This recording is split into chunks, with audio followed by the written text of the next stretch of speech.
السلام عليكم ورحمة الله وبركاته. الحمد لله الذي أمرنا بالاتحاد والاعتصام بحبل الله المتين. أشهد أن لا إله إلا الله وحده لا شريك له، إياه نعبد وإياه نستعين. وأشهد أن محمدا عبده ورسوله المبعوث رحمة للعالمين.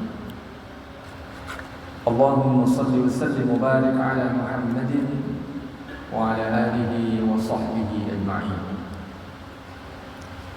فقد قال الله تعالى في القرآن الكريم: أعوذ بالله من الشيطان الرجيم، بسم الله الرحمن الرحيم. يا استجيبوا لله وللرسول إذا دعاكم لما يحييكم واعلموا أن الله يحول بين المرء وقلبه وأنه إليه تحشرون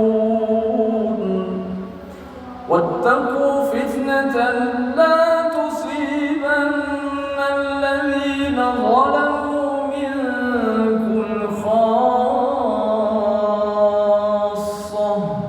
واعلموا أن الله شديد العقاب. صدق الله العظيم.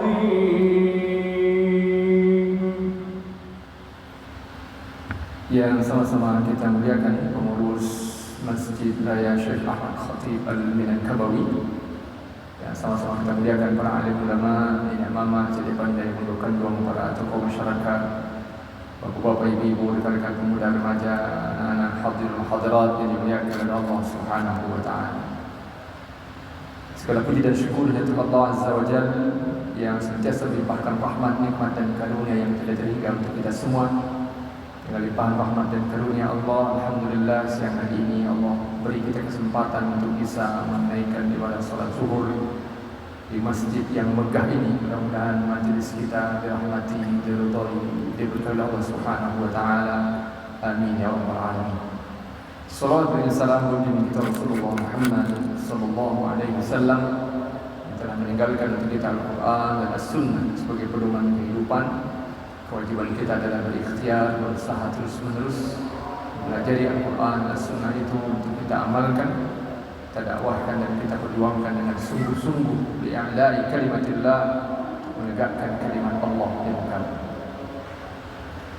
Bapak-bapak, ibu, hadirin hadirat yang dimuliakan oleh Allah Subhanahu wa taala, pada kesempatan menjelang menunaikan ibadah salat zuhur ini, saya ingin mengajak kita sejenak membahas sebuah hadis. Hadis muttafaq alaih, diriwayatkan Imam Bukhari dan Imam Muslim dari Abu Hurairah, yang juga dikutipkan oleh Imam An-Nawawi dalam kitab Riyadhus Shalihin. An Abi Hurairah radhiyallahu anhu qala qila. Hadis ini dari Abu Hurairah, semoga Allah meridhai beliau, beliau berkata qila, dikatakan. Jadi tidak disebutkan dalam hadis ini siapa yang berbicara, maka disebut dengan kata qila, bahwa ada yang berkata alias bertanya kepada Rasul, ya Rasulullah, wahai Rasulullah, kata para sahabat, man akramun nas, siapa orang paling mulia ya Rasulullah? Kata Rasul, qal atqahu, Rasul bersabda, yang paling mulia adalah orang yang paling bertakwa. Faqalu, maka kemudian para sahabat, artinya yang diceritakan oleh Abu Hurairah ini adalah para sahabat yang berkumpul di suatu majlis sedang memanfaatkan momen yang sangat istimewa untuk bertanya kepada Rasul. Dan karena itu kemudian pertanyaan mereka juga tidak main-main.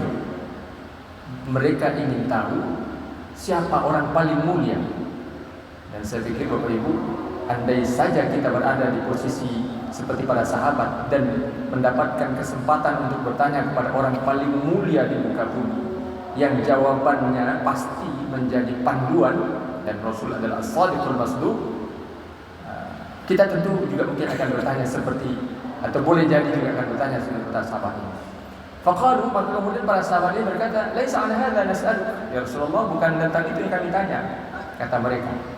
Ini kalau waktu kita agak panjang sebenarnya menarik sekali kalau kita bedah ini hadis ini, tapi karena waktu kita hanya sekitar 15 menit dan sudah saya pakai sekitar 5 menit, maka kita ambil versi ringkas misalnya. Kata para sahabat, laisa an hadza nas'aluk, bukan itu yang kami tanya Rasulullah. Rasul tidak pula kemudian membalas, kalau gitu apa dong yang kalian mau tahu? Bukan itu. Rasul jawab saja, fa Yusuf Nabiullah ibnu Nabiyillah ibnu Khalilillah. Dalam versi matan yang lain cuma disebut 2 kali Nabiullah, kemudian Khalilullah. Kalau begitu, orang yang paling mulia adalah Yusuf, kata Rasul.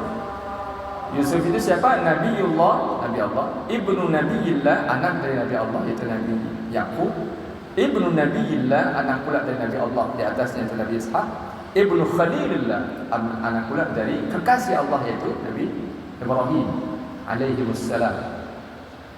Tapi menariknya Bapak Ibu, ternyata para sahabat ini berkata, laisa an hadza nas'al, bukan itu yang kami tanya ya Rasulullah, kata mereka.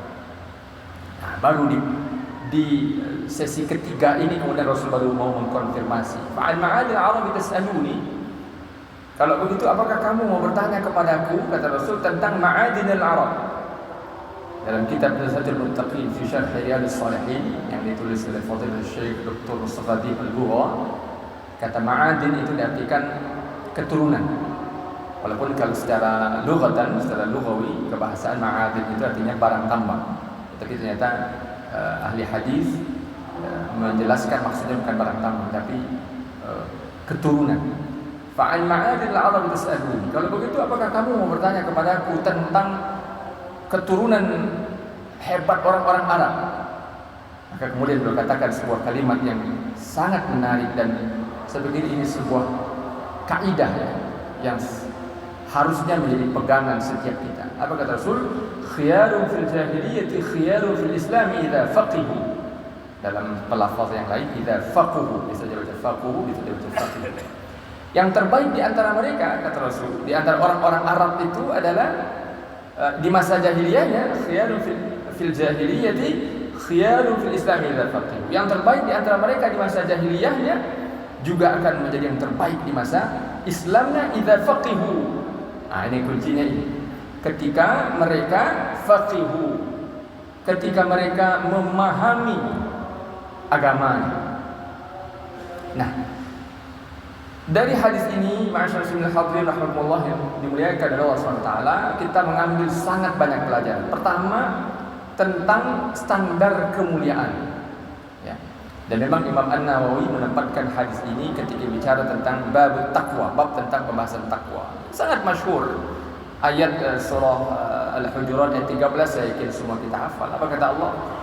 Ya ayyuhan nasu inna khalaqnakum min dzakarin wa untha waja'alnakum syu'uban wa qabaila lita'arafu inna akramakum 'indallahi atqakum innallaha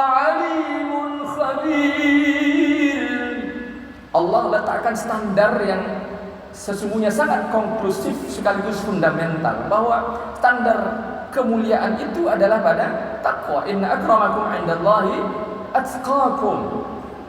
Tapi meskipun ini sudah kita pelajari mungkin dari dulu Bapak Ibu, mungkin dari kelas berapa SD mulai kita melek pengajian, mungkin mulai hadir di majlis-majlis ilmu, saya pikir sudah kita dengar buya-buya ustaz-ustaz mengajarkan bahwa orang paling mulia itu adalah yang paling bertakwa, orang paling mulia adalah yang paling beriman, tunduk taat kepada Allah.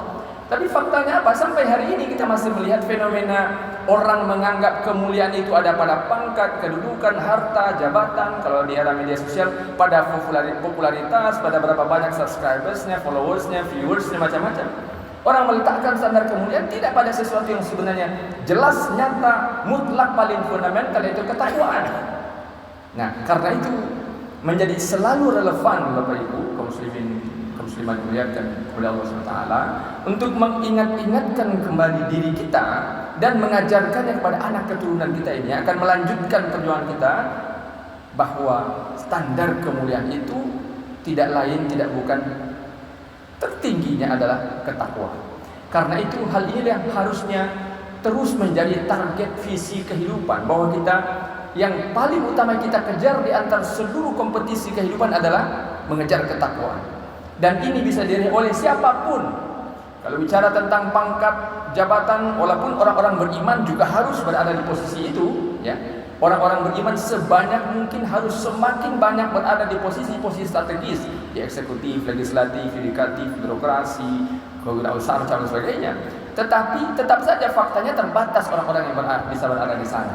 Tapi ada ruang di mana semua kita pada saat yang sama bisa berpacu terus sampai the last minute of our life, sampai nafas terakhir kehidupan kita, yaitu berpacu untuk menjadi orang terbaik di sisi Allah dengan standar ketakwaan yang hanya Allah saja yang tahu. Kita bisa menduga-duga, merasa-rasakan, tapi yang pasti tahu standar itu hanya Allah saja. Yang kedua, dari hadis tadi kita diajarkan tentang keutamaan Nabi Yusuf. Kalau hari ini tentu untuk konteks kita, karena tidak mungkin lagi ada orang menjadi nabi dan sesoleh apapun orang tidak akan mungkin lagi, dan jelas pasti sesat dan menyesatkan kalau dia mengklaim dirinya sebagai nabi. Maka makna dari hadis itu kemudian dijelaskan ulama adalah tentang betapa pentingnya menjaga nasab kebaikan. Ketika kakek bisa mewariskan kebaikan kepada anaknya, kepada cucunya, kepada anak keturunannya, maka itu menjadi motivasi yang sangat luar biasa untuk membuat anak keturunan kita juga mendapatkan semangat yang sama, menjadi pelanjut kebaikan. Dan yang ketiga, beberapa menit saya tidak lihat ini. Yang ketiga terakhir adalah bahwa ternyata masa lalu yang gelap pada sebagian orang, sebagian di antara kita mudah-mudahan tidak memiliki masa lalu yang gelap. Tapi siapapun di antara kita yang mungkin pernah punya masa lalu yang gelap, itu bukan akhir dari segalanya. Itu yang kemudian Rasul katakan dalam hadis, bahwa orang-orang yang pernah punya masa lalu yang gelap, khiyarun fil jahiliyah, orang-orang yang di masa jahiliyahnya adalah top people, ya, orang-orang terbaiknya, juga menjadi top profile di masa Islam. Dan itu bisa kita baca pada sejarah Umar bin Khattab, Khalid bin Walid, Amr bin As, dan sahabat-sahabat lain, yang di masa gelapnya adalah tokoh-tokoh kemaksiatan, tokoh-tokoh kemungkaran. Siapa tidak kenal premannya Umar? Siapa tidak kenal Khalid bin Walid sebelum masuk Islam? Siapa tidak kenal betapa liciknya Amr bin As dalam diplomasinya di masa jahiliyahnya? Tapi ketika mereka menjadi muslim, mereka juga menjadi tokoh-tokoh yang berkontribusi terbaik dengan kepiawaian dan potensi yang mereka miliki untuk Islam. Karena itu Bapak Ibu yang Allah, mudah-mudahan kita semua juga akan selalu berikhtiar, berusaha untuk mempersembahkan yang terbaik dari apa yang kita miliki untuk Islam. Dan kunci terakhir dari hadis tadi, idza faqihu, kalau mereka betul-betul memahami agama. Ada kunci al-fiqhu fid din. Dan itu Rasul katakan dalam hadis yang lain, man yuridillahu bi khairan yufaqihuhu fid din. Siapa yang Allah inginkan kebaikan pada seseorang, Allah bikin dia menjadi orang yang faqih dalam urusan agama. Wallahu a'lam bishawab. Alhamdulillahil alamin. Assalamualaikum warahmatullahi wabarakatuh.